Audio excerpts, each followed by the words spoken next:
this is Krista, and I want to thank you for watching today. And this is a series of videos that we've been doing called The Great Awokening. I think this is episode 7. Yes, we are on number 7. Now, this one we're going to be talking about what is good about critical race theory. When I think about this, I think about the scripture of Philippians 4:8, where it says, whatever is true and noble and right and pure and lovely and admirable, if anything is excellent or praiseworthy, think about such things. And so we want to not just villainize everything simply because it's not a Christian construct. We want to look for overlap between the historic Christian faith and whatever it is we're looking at and see if there's any overlap. And we found a few things. Yeah. We earlier in the series, we used that analogy of like trying to differentiate between rat poison and Skittles. This is where we're going to try to select out the Skittles from the Pick group. out the pieces that are compatible and then look at what we as the church can do with those pieces, or maybe look at what we should be doing in some ways. And we want to make clear the standard that we're using to decide what is good, true, and beautiful. It's not just because we like it, or we have a strong emotion about it. We're saying like, okay, we've looked in scripture and now we're looking at the critical race theory framework. Where do we see genuine overlap between these two?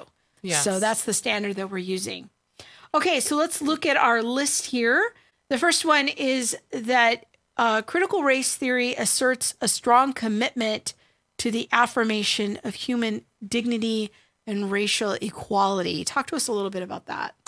Well, as a proponent of critical race theory for 20 years, this is one of those things that it definitely seeks to affirm the dignity of people. And it may not go about it in the best ways, but there is a call and a value of asserting the dignity, value, and worth of someone else, especially when it comes to things like racial lines. Like, you know, you are not less because you are of a different ethnic makeup. Now, I think the rejoinder to that could be, oh, but they put down white people. Yeah. So there's that. I do think, though, that a core part of the social justice warrior's heart is to call others up and to say, hey, no, it's not just that one group is better than all the rest. There is also dignity, value, and worth in these other groups for too. Everyone. Yeah. A second thing that we could see as a positive from critical race theory is that it seeks to exegete the culture in order to identify injustices that still need to be corrected. Critical race theory is constantly examining culture. That's exactly where critical theory got its start, at looking at society and injustices and oppression and who were the oppressed people, who were the oppressors. That is what the goal of critical race theory and critical theory is really to look at how are people being oppressed and in which ways is oppression still happening. And so it's constantly looking at culture. And I think that we within the church could do well to look at culture and say, hey, you know, these are the elements that I'm sending my parishioners into. Yeah. You know, this is the cultural moment that the people within the church are going out into. So how can we be aware of what's happening within culture? I think that's so important because as Christians, we should be engaged in the twin tasks of exegeting scripture and exegeting our culture. Yeah. We need to understand both.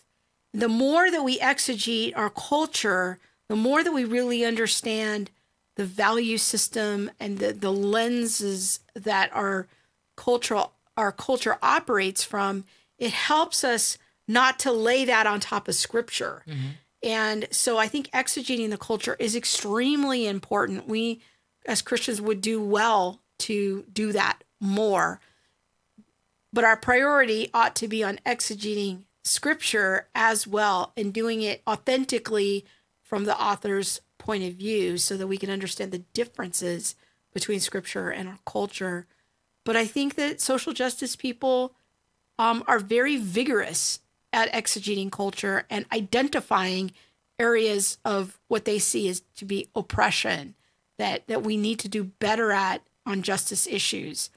I think we as Christians need to exegete our culture more and to be brave. Now, it's not to say we're going to agree with social justice people on all their exegesis of the culture, but at least we should be inspired by them to dig deep and exegete. And know what's happening. Yeah, for sure. It provides research or data that helps us look deeper at social inequalities. And I think this has been what I've loved about this framework since the beginning when I first studied it. It's that there are numbers and what I would call facts to go with the assertions. Now, what I have learned is that not all data is correct. Not all information that's put out there, is put forth from a pure mindset. Some of the data is skewed and things like that. But it does help us to understand what are the things that we should be looking at. Again, like going back to the second point, like what are the things that culture is looking at and talking about? And if we are understanding like, hey, this data set was put out, I wonder if that's true. I'm not saying that we need to adopt the numbers, but we can look at what's being put forward. Yeah, we need people out there that are conversant in sociology and social sciences to look at the data. We need Christians in that realm to really look carefully at the data and say like, okay, there's the news headline of this is what this means, but I've looked at the data, I've sifted it out, and there's like a grain of truth to the news headline, but here's really what the data is showing. We need Christians in that realm, and we need to look at those things and to see, is there something here that the church could speak into? Is there something here that we need to do in a transforming way in our culture and speak into? But we need to not just go by news headlines. Yeah. We need to have Christians who are conversant in sociology really looking at the data that's being collected and helping to interpret it for us. Okay, the fourth one that we came up with is that what's good about CRT is that it seeks to augment the understanding of American history to form a more complete narrative. Now, this is a tricky one because some historians, again, will say, well, this is a kind of a retelling of American history that isn't true. And so there's sort of the traditional telling, and then there's the telling from the minority perspective. What we're trying to say is, let's work toward taking all of this data together to get a more complete picture of our history as Americans. Because like it or not, our history is not pretty with a little bow on it. Yeah. We have a pretty ugly history when it comes to racial issues in the United States. And I personally very strongly feel that those voices should also be reflected in our history, not just in a certain month, but that we would get a truer, shall I say, reflection of what history has been. And I don't know, there's just something to me where it seems extremely important. Yeah.